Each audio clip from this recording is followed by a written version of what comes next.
Someone you know went through something real, something that hurt them in ways that don't fully show on the outside. And you found out about it not from them, but from someone else. Or maybe you figured it out slowly, from the edges of what they said and didn't say, from the way they went quiet in certain conversations, from the way they changed the subject when it got close. And you wondered, why didn't they just say something? Why didn't they tell someone sooner? Why did they wait so long? Or why haven't they said anything at all, even now?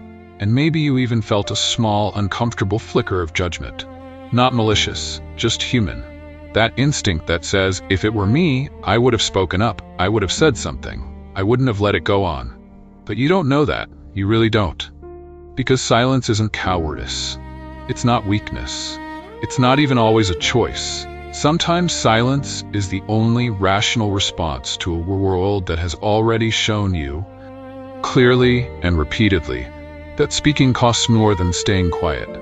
I want to sit with this for a while, because I think most people misunderstand why victims don't speak. They think it's about fear of not being believed, which is part of it. They think it's about shame, which is also part of it. But it goes deeper than that. Deeper than any single reason. It's about a fundamental imbalance of power that most people don't see because they're not on the wrong end of it. Think about any workplace, any organization, any social group. There are people with power and people without it. And the people with power are usually well-liked, well-connected, well-protected. They have allies. They have history. They have the benefit of the doubt that comes with status and reputation. And the people without power are, by comparison, alone, new, unproven, or simply lower on the invisible hierarchy that everyone understands but no one acknowledges. And when something happens, when someone in power does something wrong to someone without it, the person without power has to make a calculation. Not a formal one, not a spreadsheet, but a deep, intuitive, almost physical calculation about what it would cost to speak, what would happen, who would believe them, who would protect them, who would turn on them, what they would lose, what they might gain, and whether any of the gain is worth any of the loss. And the math almost never works out in favor of speaking. That's the truth that people don't want to sit with, not because it's cynical, but because it means that silence isn't irrational. It's actually the most rational response to an irrational situation. It's the response of someone who has correctly assessed the terrain and decided that survival requires staying quiet. There was a philosopher, Arthur Schopenhauer, who wrote about something he called the will. Not willpower, not motivation, just the raw force of wanting to survive, to persist, to continue. And he believed that this force operates in all of us at a level below conscious thought, below words, below reasons. It just pushes, it just insists on continuing. And when someone has been harmed, that will, that survival instinct, looks at the situation and calculates, not wisely, not perfectly, but instinctively. And it sees that speaking out means confrontation, means exposure, means a fight against someone who has more resources, more connections, more credibility, and more to lose. And it says quietly but firmly, not yet, or not ever, or at least not now. And the person listens, not because they're weak, but because some part of them knows what's at stake. Schopenhauer would say that this is the human condition in miniature. That will always, always serve survival first. Truth comes later, justice comes later, even dignity sometimes comes later, because none of those things matter if you don't survive to experience them. And here's where it gets uncomfortable, because we live in a culture that says, speak your truth, use your voice, break your silence, and those things aren't wrong, they're genuinely important. But they're also, if we're honest, advice that's much easier to give than to take, much easier to offer from safety than to act on from danger. Because speaking has costs, real material daily costs. You lose your job, your reputation, your relationships, your peace. You become the story, the difficult person, the one who caused problems, and the person who harmed you. They often walk away intact. Maybe a little bruised, but intact, and you're left holding the consequences of your own truth-telling. This isn't hypothetical, this is documented. This is what happens, again and again, across industries, across countries, across every kind of institution. The person who speaks pays more than the person who is spoken about. And that's not an accident. It's a feature. It's how systems protect themselves. There's something darkly funny about the way institutions respond to whistleblowers and victims. Someone comes forward with a genuine complaint, and the first question is always, "Why did you wait so long?" As if waiting is suspicious. As if silence is evidence of dishonesty. But if they had come forward immediately, the question would be, "Why are you being so dramatic? You're making a big deal out of nothing." The timing is always wrong. The approach is always flawed. The person is always somehow at fault for both the original harm and for the imperfect way they responded to it. It reminds me of a joke. A man goes to a doctor and says, "Doctor, it hurts when I move my arm like this." And the doctor says, "So don't move your arm like that." The man says, "But I need to use my arm." And the doctor says, "Well, maybe you shouldn't have hurt it in the first place." The man stares at him and says, "I didn't hurt it. Someone else did." And the doctor says, "Well, why didn't you say something sooner?" That's basically how we treat victims. We tell them the solution is to not be hurt, and when they point out that someone else did the hurting, we focus on their response rather than the act.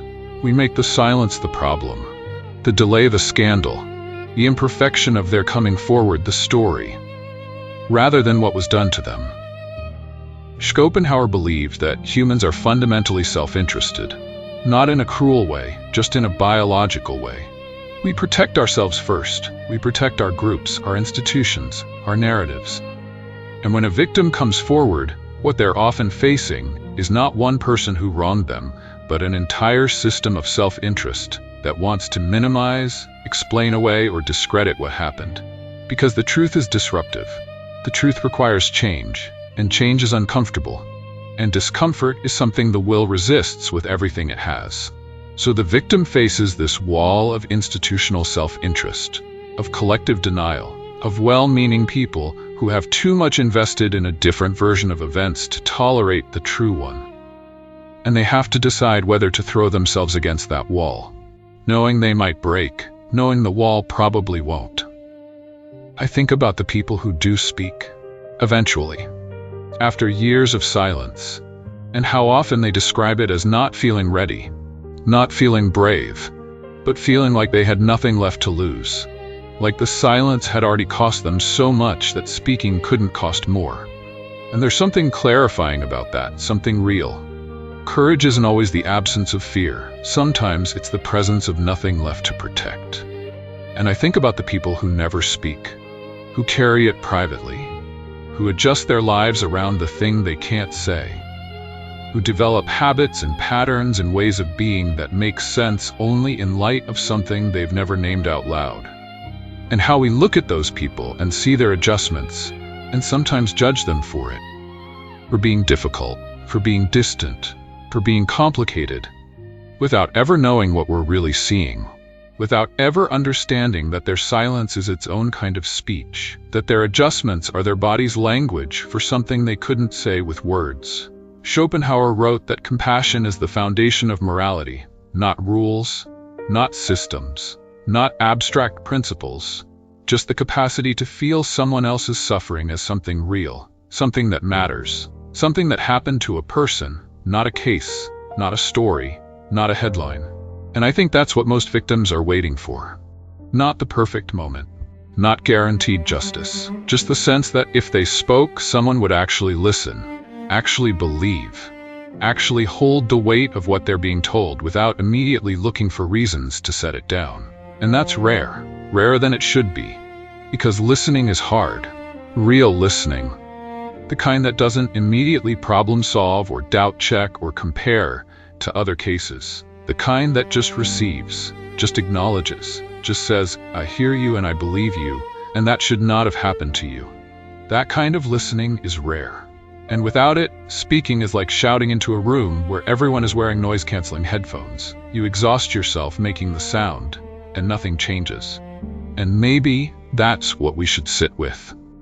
Not why victims don't speak, but what kind of world would make speaking feel worth it? What kind of listening would make truth feel safe? What kind of systems would make the math work out differently, where speaking up costs less than staying silent, where truth is protected rather than punished, where the person who was wrong doesn't also have to be perfect, fearless, and willing to lose everything just to be believed. Because until that world exists, silence will keep making sense. It will keep being the rational choice, the survival choice, the choice of someone who has correctly read a situation and decided, wisely or painfully or both, that the cost of speaking is more than they can afford right now. And judging that choice from the comfort of safety and distance says more about us than it does about them. Schopenhauer would probably say that's just how it is, that the will protects itself, that systems protect themselves. That truth is usually the last thing to be served in any conflict, because it's the only thing with no army behind it. But maybe knowing that changes how we listen when someone finally does speak. Maybe it makes us slower to doubt, slower to pick apart the timing, the delivery, the imperfection of the telling.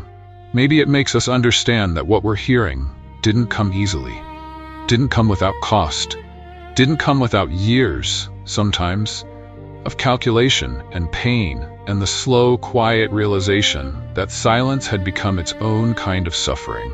And maybe that understanding is the beginning of the kind of listening that makes speaking feel worth it. Or maybe it isn't. Maybe we keep doing what we do. Maybe the systems keep protecting themselves. Maybe the math keeps being the same, but at least now you know what the math is, and maybe that's something. Or maybe it isn't.